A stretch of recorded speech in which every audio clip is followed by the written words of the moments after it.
Hello दोस्तों, आज है 16 अप्रैल 2024 मंगलवार का दिन, हिंदी तिथि चैत्र शुक्ल अष्टमी। और आइए बात करते हैं आज के मुख्य समाचार, बड़ी खबरें, देश और दुनिया का ताजा अपडेट लेकर हाजिर हो गए। देश के अलग अलग राज्यों की ओर से, सरकारों की ओर से महत्वपूर्ण अपडेट जानेंगे। देश के साथ साथ दुनिया की बड़ी खबरें भी जानेंगे। बहुत ही मजा आने वाला और काम की ताजा खबरों के अपडेट आप देखने वाले हैं। वीडियो को आप पूरा ध्यान से आखिर तक जरूर देखते रहिएगा। बिना टाइम विलंब के शुरुआत करते हैं आज की पहली बड़ी खबर। पूरे देश में धूमधाम के साथ चैत्र नवरात्रि का महापर्व मनाया जा रहा है। चैत्र नवरात्रि में 2 दिन सबसे महत्वपूर्ण माने गए, अष्टमी की तिथि और दूसरी नवमी की तिथि, इसलिए इन्हें महाअष्टमी और महानवमी भी कहा जाता है। महाअष्टमी तिथि के दिन नव दुर्गा के 8वें स्वरूप माता महागौरी जी की उपासना की जाती है और हिंदू पंचांग के मुताबिक इस बार चैत्र नवरात्रि की अष्टमी आज यानी 16 अप्रैल को है और आज के दिन कन्या पूजन करने का भी विधान है। ज्योतिष गणना के अनुसार इस साल की अष्टमी तिथि के दिन कई अद्भुत संयोग का निर्माण भी हो रहा है।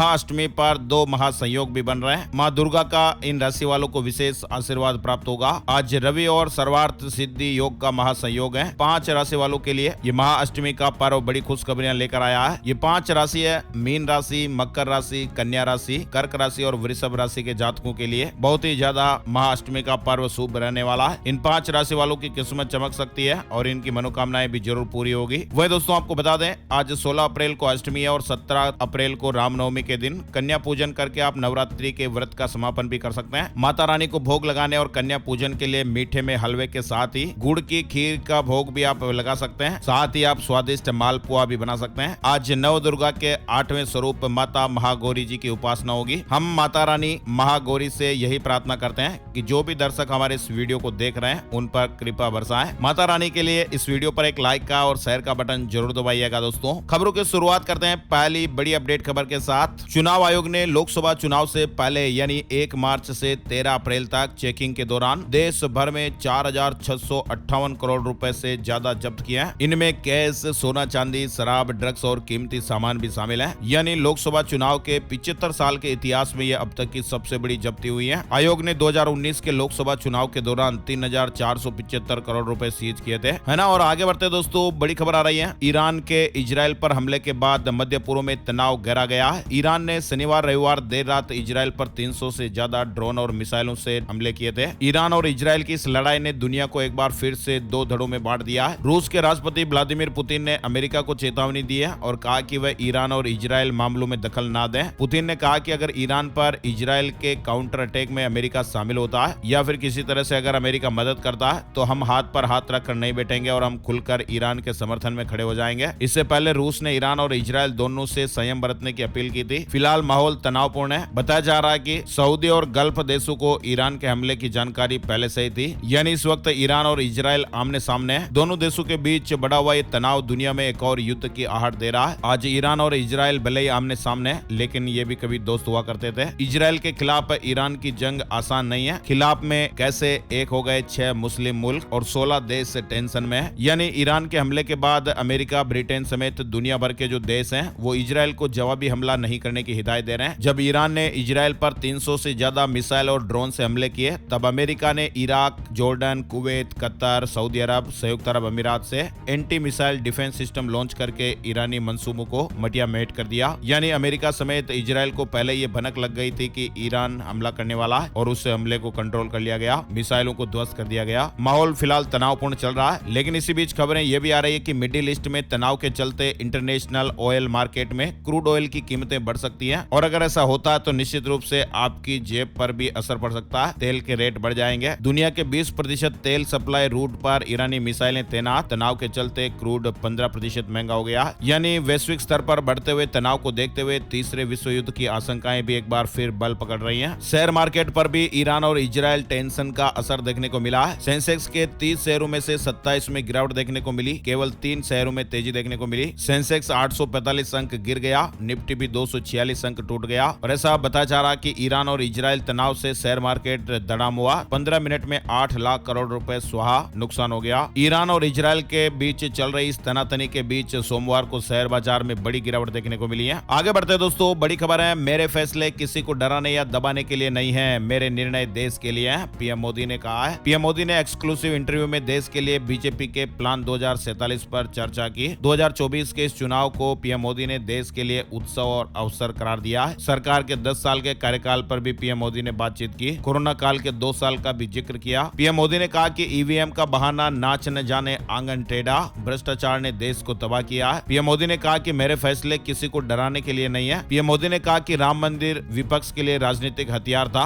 अब क्या हुआ, राम मंदिर बन गया, उनके हाथ से मुद्दा निकल गया। पीएम मोदी ने यह बात न्यूज एजेंसी एएनआई को दिए एक इंटरव्यू में कही है। वहीं पीएम मोदी ने विपक्ष के कई आरोपों का भी जवाब दिया है। पीएम मोदी ने कहा कि हमने चुनाव आयोग में सुधार किया है। एक कहावत है कि नाच न जाने आंगन टेढ़ा, इसलिए कभी ईवीएम का बहाना बनाएंगे। असल में हार के लिए उन्होंने अभी से कुछ तर्क गढ़ने शुरू कर दिए हैं। पीएम मोदी ने कहा कि कुछ लोग तो मेरे कपड़ों और पोशाकों तक का मजाक बनाते हैं। वहीं पीएम मोदी ने राम मंदिर के उद्घाटन को लेकर भी कहा, अनुष्ठान के दौरान मैं जमीन पर सोता था, प्रभु राम जहां जहां गए थे मैं वहां गया, मैंने कंब रामायण का पाठ किया, मेरे लिए ये कोई इवेंट नहीं था, आस्था का विषय था। इस मंदिर के पीछे 500 साल का एक संघर्ष, लाखों लोगों का बलिदान, लंबी न्यायिक प्रक्रिया, एएसआई की खुदाई, हिंदुस्तान के लोगों का धन जिन्होंने अपने पैसे से इस मंदिर को बनवाया, ये सरकारी खजाने से नहीं बना है। पीएम मोदी ने कहा कि इलेक्टोरल बॉन्ड ना होता तो पैसे का सोर्स पता नहीं चलता। साथ ही अपडेट आ रहा है, मोदी की गारंटी भारत के बाहर भी काम करती है। ईरान के कब्जे में 17 भारतीयों की वापसी पर बोले जयशंकर, है ना। और आगे बढ़ते हैं, बड़ी खबर, मोदी सरकार ने पूर्वोत्तर में 10 से अधिक समझौतों पर हस्ताक्षर किए। गृह मंत्री ने कहा कि हजारों आतंकवादियों ने आत्मसमर्पण किया।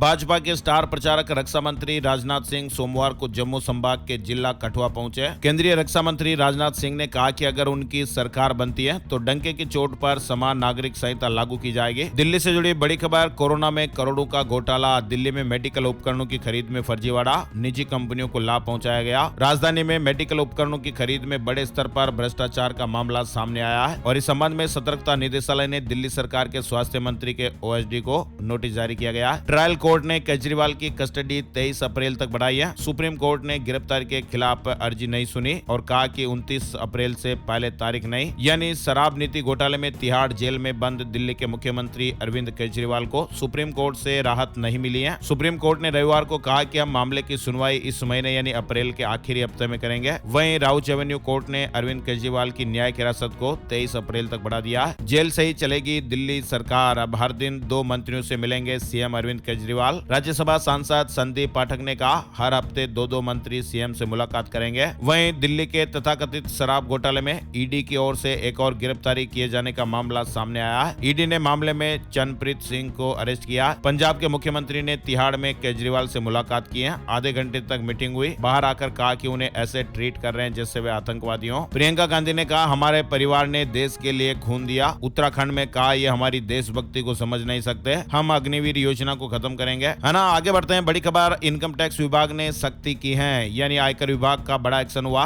1.5 करोड़ से ज्यादा लोगों पर एक्शन लिया जाएगा। देश का आयकर विभाग ऐसे टैक्स पेयर और संस्थानों पर शिकंजा कस रहा है जो इनकम टैक्स रिटर्न भरने में गड़बड़ी कर रहे हैं या फिर जो लिमिट में आने के बाद भी टैक्स अदा नहीं कर रहे हैं या फिर कम टैक्स अदा कर रहे हैं। ऐसे लोगों पर अब एक्शन होने वाला है। देश के आयकर विभाग ने 1 करोड़ 52 लाख ऐसे लोगों की पहचान की है जिनकी इनकम तो है या जिन्होंने टैक्स डिडक्टेड एट सोर्स यानी टीडीएस किया है लेकिन अपना रिटर्न दाखिल नहीं किया। अब खबरें आ रही कि इनकम टैक्स विभाग इन व्यक्तियों और संस्थाओं के खिलाफ अभियान शुरू करेगा। सीमा हैदर मामले में नया मोड़ आ गया है। पाकिस्तानी पति की याचिका पर समन जारी हुआ है। शादी और धर्म परिवर्तन की प्रक्रिया को चुनौती मिली है। मतलब दोस्तों, पाकिस्तान से नेपाल के रास्ते अवैध रूप से अपने 4 बच्चों के साथ भारत अपने प्रेमी सचिन से मिलने आई। सीमा हैदर की मुश्किलें अब लगातार बढ़ती जा रही हैं। बायजूस इंडिया के सीईओ अर्जुन मोहन ने इस्तीफा दे दिया। फाउंडर रविंद्रन जिम्मेदारी संभालेंगे। आईपीएल इतिहास के सबसे हाई स्कोरिंग मुकाबले को हैदराबाद ने 25 रन से जीत लिया। 287 के जवाब में बेंगलुरु ने 262 रन बनाए। ट्रेविस हेड की सेंचुरी भी हुई है। स्नोफॉल इन हिमाचल से जुड़ी एक बड़ी खबर आ रही है। रोहतांग सहित तो ऊंची चोटियों पर ताजा बर्फबारी। बर्फ देखने के लिए अटल टनल होकर लाहौल पहुंच रहे पर्यटक। हिमाचल प्रदेश में इन दिनों मौसम कुल बना हुआ है। ऊंची चोटियों पर बर्फबारी हो रही है। वहीं विश्व प्रसिद्ध हेमकुंड साहिब के कपाट आगामी 25 मई को तीर्थ यात्रियों के लिए खोल दिए जाएंगे। लेकिन आपको बता दें, हेमकुंड में अभी भी करीब 15 फीट तक बर्फ जमी हुई है। बर्फ हटाने का काम 20 अप्रैल से शुरू किया जाएगा। रामनवमी पर रामलला का 12:16 पर सूर्य सूर्य तिलक होगा। 4 दिन VIP पास भी बंद रहेंगे। सुबह 3:30 यानी 3:30 बजे से 20 घंटे तक दर्शन होंगे। श्रद्धालुओं को रात 11 बजे तक मंदिर में प्रवेश कराया जाएगा। अयोध्या में रामनवमी यानी 17 अप्रैल को रामलला के माथे पर सूर्य किरण 12:16 के करीब 5 मिनट तक पड़ेगी। दर्शन के बीच रामलला का अभिषेक और श्रृंगार भी चलता रहेगा। लाखों लोगों के अयोध्या पहुंचने का अनुमान है। नेपाल में फिर से हिंदू राष्ट्र की मांग उठी है। सैकड़ों प्रदर्शनकारियों की पुलिस से झड़प भी हुई। वो बोल रहे हैं कि देश में फिर से राजशाही लागू हो, यानी नेपाल में भी एक बार फिर से हिंदू राष्ट्र की मांग अब तेज होती जा रही है। ओला इलेक्ट्रिक ने अपने लाइनअप में शामिल सबसे सस्ते मॉडल S1X की पूरी रेंज के प्राइस अपडेट कर दिए हैं। कंपनी ने इसकी कीमतों में 10,000 रुपए तक की कटौती की है, यानी ओला S1X इलेक्ट्रिक स्कूटर 10,000 रुपए सस्ता हो गया है। थोक महंगाई दर बढ़कर 0.53% हो गई है। 3 महीने के उच्चतम स्तर पर यह पहुंच गई है। खाने पीने के सामानों के दाम बढ़ने का यह असर है, यानी भारत की थोक महंगाई मार्च में बढ़कर 0.53% हो गई। बड़ी खबर जो बेहद ही हैरान कर देने वाली, चौंका देने वाली ये खबर है। अमेरिका के रहने वाले दुनिया के सबसे उम्रदराज जुड़े हुए ट्विंस लोरी और जॉर्ज अब इस दुनिया में नहीं रहे। 62 साल की उम्र में उन्होंने दुनिया को अलविदा कह दिया है। अभी इस दुनिया में नहीं रहे। डॉक्टरों ने तो कहा था कि 30 साल तक ये जीवित रहेंगे,